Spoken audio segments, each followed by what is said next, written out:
pas de pitié pour les nègres parce que je découvre que, en cherchant, que 10 ans avant l'abolition, en 1838, il y avait des réunions au Conseil colonial pour savoir qu'est-ce que nous allons faire d'eux parce que l'Angleterre veut qu'on abolisse. L'Angleterre veut la ruine de la France.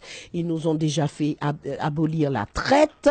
Donc ils vont nous faire abolir l'esclavage. Ils l'ont déjà aboli. Ils veulent qu'on abolisse. Donc, comment on va faire? Parce que les champs de canne sont toujours là. Il y a 500 usines à faire tourner. Nous, on n'a pas les moyens de payer ces gens-là. Comment on va faire? Et ils discutent ensemble et ils élaborent un plan. Ils élaborent un plan pour savoir comment, si un jour il y a une abolition, comment ils vont faire pour garder ces gens-là en esclavage quand même. Je vous laisse découvrir la suite dans le livre. Et ce que je peux déjà vous dire, c'est que lorsqu'en 1848, il y a la fameuse abolition, cela ne veut absolument pas dire qu'il y a libération. Les esclaves n'ont jamais été libérés, car revenons en 1848, le 23 mai 1848, ça mériterait un roman ça, 23 mai, non sérieux. Le 23 mai 1848, l'esclave enfin libéré se lève, il se réveille, il se dit, messieurs, m'en libre. Enfin, je suis à moi, je m'appartiens, je pars, je quitte cette prison, ce lieu, cet enfer. Il prend son baluchon, il ramasse les 2-3 hardes qu'il a, il met ça dans un bout de toile, il met ça au bout de son bâton, et puis en route pour une nouvelle vie. Quand il arrive devant l'entrée de l'habitation, il trouve 2 gendarmes à cheval qui lui disent, mais monsieur, où est-ce que vous allez? Ah ben, je sais pas moi. Ils disent, ah, vous ne savez pas. Et vous allez manger quoi?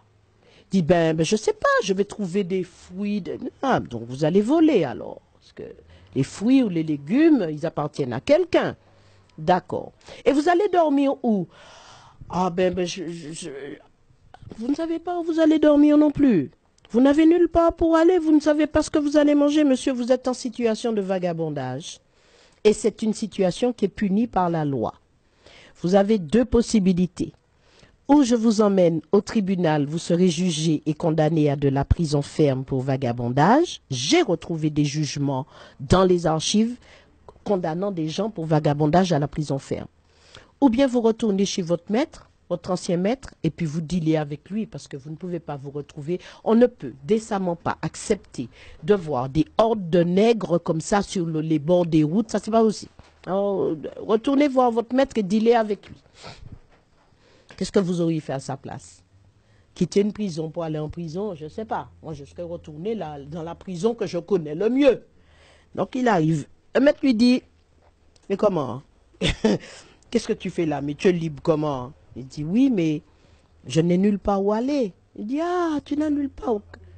Que c'est embêtant. Bon, eh bien, ta case, elle est toujours là. Elle est vide. Tu peux la récupérer. Mais je ne suis plus obligé de te loger. Alors tu vas me payer un loyer. Et puis le petit bout de terre que je t'avais donné pour planter là, je ne suis plus obligé de te nourrir. Alors tu vas aussi me payer un loyer. Et puis, j'ai mis une petite boutique pour toi dans le coin. Tu pourras t'acheter ta morue parce que je suis plus obligé de te la donner. Ton tafia, ton huile, tu pourras t'acheter ça là. Et puis comme ta place est libérée dans le champ, eh bien reprends-la. Mais comme tu n'es plus mon esclave, je serai obligé de te payer.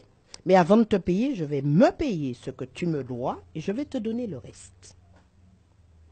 Je vous laisse imaginer le temps qu'il a fallu à un homme et une femme pour décider de se mettre ensemble, de faire un enfant et de l'envoyer à l'école pendant des années pour qu'il devienne au mieux un maître d'école. Parce que là encore, à l'époque, les métiers étaient cloisonnés. Le commerce était réservé aux créoles, les professions libérales aux mulâtres et les petits métiers aux noirs. C'est toujours le cas. Mais en tout cas, là, à l'époque, c'était encore plus flagrant. Je suis rentrée aux archives avec un énorme agacement contre les Martiniquais. Parce que je trouvais qu'ils étaient passifs, dociles, un peu lâches. Vous savez, on est individualiste, on est solidaire qu'en cas de catastrophe naturelle. Là, tout à coup, il y a quelque chose qui se réveille en nous et qui fait qu'on a envie de savoir, comme actuellement, la mobilisation pour la Dominique ou pour Saint-Martin. Quand il y a un truc qui se passe, on a envie d'aider notre prochain, notre voisin. On est ensemble. On est ensemble. On l'a vu en février 2009. Quand les gens venaient et déposaient des régimes de bananes comme ça dans les étals des marchés gratuitement pour donner de la nourriture aux gens qui étaient en grève. On l'a vu pendant ces moments-là. Donc je suis rentrée là avec beaucoup d'agacement. Et quand je suis ressortie, c'était avec une déprime terrible. Parce que je me suis dit, bon sang, mais qu'est-ce que ces gens-là nous ont fait là? Mais ils nous ont privés de toute possibilité de nous épanouir, exactement comme ils ont fait pour Haïti. Ils ont enlevé à Haïti, par la dette qu'ils ont imposée pour leur donner une liberté qui n'était que légitime, toute possibilité de s'épanouir en tant que pays indépendant. Voilà. Et donc on s'est retrouvé dans cette situation où aujourd'hui, on se dit créole, parce que pour nous, créole égale métis. Parce que ces 5000 blancs auraient trouvé le moyen d'engrosser ces 20 000 nègres et de faire qu'il n'y ait plus de noirs en Martinique, d'ailleurs. Je vais vous montrer un autre document.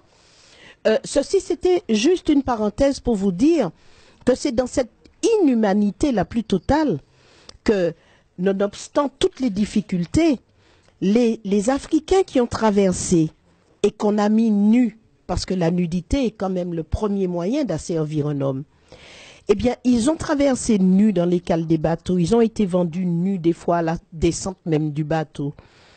Ils ont été maintenus nus parce que le code noir ne leur donnait que 4 mètres de grosse toile par an. Sans savoir, et le maître ne se souciait pas de savoir où ils allaient trouver les aiguilles et le fil pour pouvoir coudre les vêtements.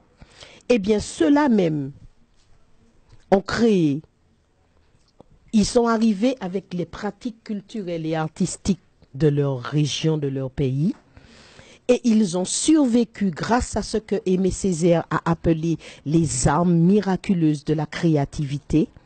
Ils ont réussi à survivre et à créer des musiques, des danses, un art culinaire, des costumes traditionnels, toute une série de pratiques, de choses que nous avons encore dans notre vie quotidienne et que nous considérons comme étant nôtres, comme les bijoux également par exemple. Et tout ça, vous allez également le retrouver un petit peu dans le livre.